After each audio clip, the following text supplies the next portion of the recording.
Hi friends, നമസ്കാരം. എല്ലാ കൂട്ടുകാർക്കും നമ്മുടെ പുതിയ വീഡിയോയിലേക്ക് സ്വാഗതം. ഇന്ന് നമ്മൾ കിഡിലൻ ടേസ്റ്റി ആയിട്ടുള്ള ഗ്രീൻ പീസ് കറിയാണ് തയ്യാറാക്കിയെടുക്കുന്നത്. ഈ ഒരു ഗ്രീൻ പീസ് കറി പ്രഷർ കുക്കറിൽ വളരെ എളുപ്പത്തിൽ നമുക്ക് തയ്യാറാക്കി എടുക്കാവുന്നതേ ഉള്ളൂ. അപ്പോൾ കഴിക്കാൻ നല്ല രുചിയുള്ള വളരെ എളുപ്പത്തിൽ തയ്യാറാക്കി എടുക്കാൻ കഴിയുന്ന ഈ ഒരു ഗ്രീൻ പീസ് കറി എങ്ങനെയാണ് തയ്യാറാക്കി എടുക്കുന്നതെന്ന് കണ്ടു നോക്കാം. ഗ്രീൻ പീസ് കറി തയ്യാറാക്കി എടുക്കുന്നതിന് വേണ്ടിയിട്ട് 1 കപ്പ് ഗ്രീൻ പീസാണ് നമ്മളിവിടെ എടുത്തിട്ടുള്ളത്. Green peas 200 gram അളവിലുണ്ട്.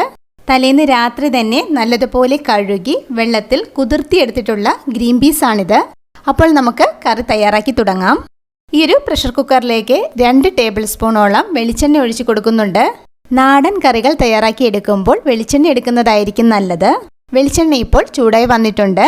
ചൂടായ ഓയിലിലേക്ക് ചെറുതായിട്ട് അരിഞ്ഞെടുത്ത സവാള ചേർത്ത് കൊടുക്കാം. നമ്മളിവിടെ മീഡിയം സൈസിലുള്ള 2 സവാളയാണ് ചേർത്ത് കൊടുത്തിട്ടുള്ളത്. ഈ സവാള നമുക്ക് നല്ലതുപോലെ ഒന്ന് വഴറ്റിയെടുക്കേണ്ടതുണ്ട്. ആദ്യം സവാളയൊന്ന് ചെറുതായിട്ട് വഴറ്റിയതിന് ശേഷം ഇഞ്ചി ചതച്ചത് 1 ടേബിൾ സ്പൂൺ ചേർത്ത് കൊടുക്കുന്നുണ്ട്. 1/2 ടേബിൾ സ്പൂൺ വെളുത്തുള്ളി ചതച്ചതാണ് ഇനി ചേർത്ത് കൊടുക്കുന്നത്.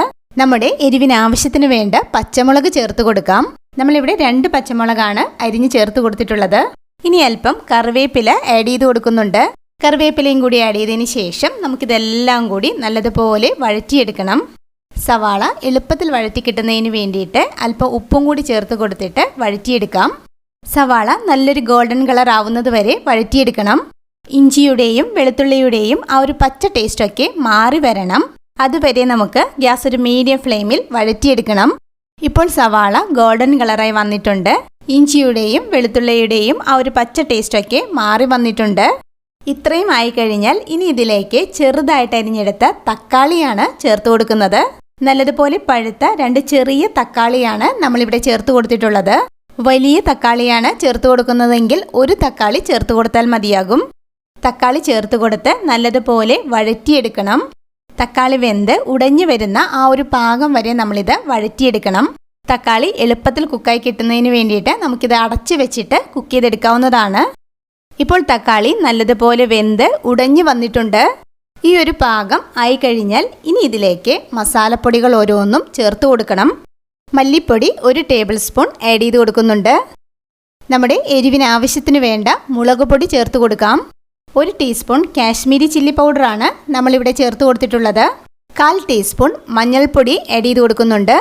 1/2 ടീസ്പൂൺ ഗരം മസാല പൗഡറാണ് ഇനി ആഡ് ചെയ്ത് കൊടുക്കുന്നത്. 1/4 ടീസ്പൂൺ പെരിഞ്ജീരകപ്പൊടി ആഡ് ചെയ്ത് കൊടുക്കുന്നുണ്ട്. ഇത്രയും പൊടികൾ ചേർത്ത് കഴിഞ്ഞതിന് ശേഷം നമുക്കിതൊന്ന് വഴറ്റിയെടുക്കണം. പൊടികളുടെ ആ ഒരു പച്ച മണമൊക്കെ മാറി മൂത്ത് വരണം. അതുവരെ നമുക്ക് ഗ്യാസ് ഒരു ലോ ഫ്ലെയിമിൽ ഇളക്കി കൊടുക്കണം. ഇപ്പോൾ പൊടികളുടെ ഒരു പച്ച മണമൊക്കെ മാറി മൂത്ത് വന്നിട്ടുണ്ട്. ഇനി നമുക്കിതിലേക്ക് ഗ്രീൻ പീസ് ചേർത്ത് കൊടുക്കണം.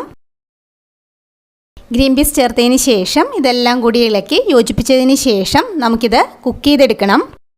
ഗ്രീൻ പീസ് വെന്ത് കിട്ടുന്നതിന് ആവശ്യത്തിന് വേണ്ട വെള്ളം ഒഴിച്ചു കൊടുക്കാം. നമ്മളിവിടെ 2.5 കപ്പ് ചൂടുവെള്ളമാണ് ഒഴിച്ചു കൊടുക്കുന്നത്. ഇനി ഇതിലേക്ക് ആവശ്യത്തിന് വേണ്ട ഉപ്പ് ചേർത്ത് കൊടുക്കണം. ഉപ്പ് ചേർത്തതിന് ശേഷം നമുക്കിതൊന്ന് മിക്സ് ചെയ്തെടുക്കാം.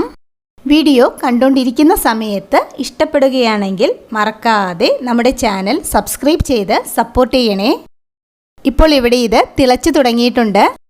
ഇനി കുക്കർ അടച്ചു വെച്ചിട്ട് നമുക്കിത് കുക്ക് ചെയ്തെടുക്കണം. ഞാനിവിടെ ഗ്യാസ് ഹൈ ഫ്ലെയിമിൽ 1 വിസിൽ വന്നതിന് ശേഷം ഗ്യാസ് ലോ ഫ്ലെയിമിൽ 5 മിനിറ്റ് നേരമാണ് കുക്ക് ചെയ്തെടുക്കുന്നത്.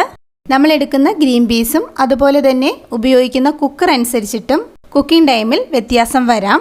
അപ്പോൾ അതൊന്ന് ശ്രദ്ധിക്കണം. ഇപ്പോൾ ഇവിടെ കുക്കറിൻ്റെ പ്രഷറെല്ലാം പോയിട്ടുണ്ട്.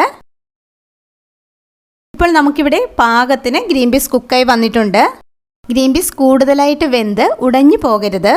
ഇനി നമ്മൾ ഈ കറിയിലേക്ക് 1/4 ടീസ്പൂൺ പഞ്ചസാര ചേർത്ത് കൊടുക്കുന്നുണ്ട്.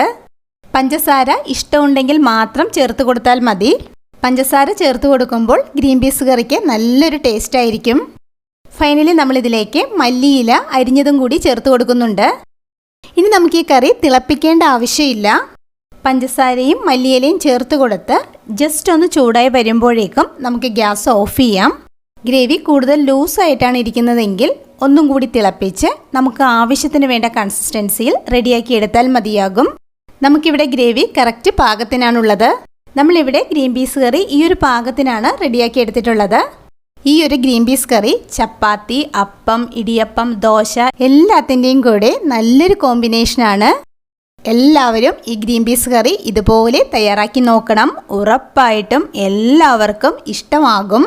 ഇതുപോലെ നല്ലൊരു വീഡിയോ ആയിട്ട് നമുക്ക് വീണ്ടും കാണാം. താങ്ക്